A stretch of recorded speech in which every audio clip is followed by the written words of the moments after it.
I was just watching this girl's video, and I think I have a hot take. If you don't like it, you just have to scroll. It's fine. But basically, she was saying that these gym influencer physiques aren't attainable.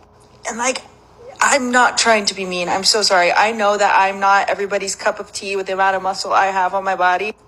But it is attainable. What you guys don't want to do is lock the fuck in. Because when I tell you the amount of muscle I built in 3 years being so freaking consistent, and as a natural athlete, okay, I wasn't on anything, being a natural athlete, freaking grinding my gears for 3 straight years, being consistent, like no days off ever. I was locked the fuck in.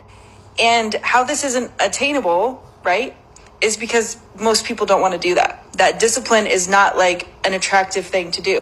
And you have to delay your gratification so much because you're not going to look how you want. Like, look, no hate. I understand where you're coming from, and you have your right to have your own perspective when it comes to this. But I'm going to bring a bit of reality to the discussion, okay? You do this for a living. It's a lot easier for you to lock the fuck in. It's easy for me to lock the fuck in, especially since I have a gym in my home. Now let's go back to the first comment of influencer physiques not being attainable.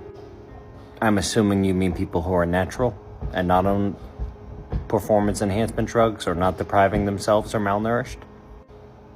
Then yeah, sure, attainable if they're not photoshopping or video editing. But here's the problem with society's standards. There are a lot of people locking the fuck in who are metabolically healthy, who are constantly shamed and ridiculed because they don't look like an influencer.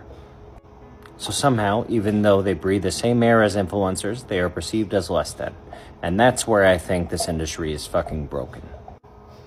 Also, I was locked the fuck in from when I was 18 years old, but at the expense of my quality of life and mental health. There's a lot of people who achieve a specific body at the expense of their physical and mental health, and that's not the message that we want to send. See, now I'm thriving, and I'm more locked in than ever, but because I don't have thick skin levels of body fat, I get perceived as someone who doesn't have discipline. Not only that, there is so much misinformation out there when people are trying to push their shit that makes this so much harder for other people to stay consistent. I'm just saying there's nuance to what you're saying, and that needs to be explored before making blanket statements of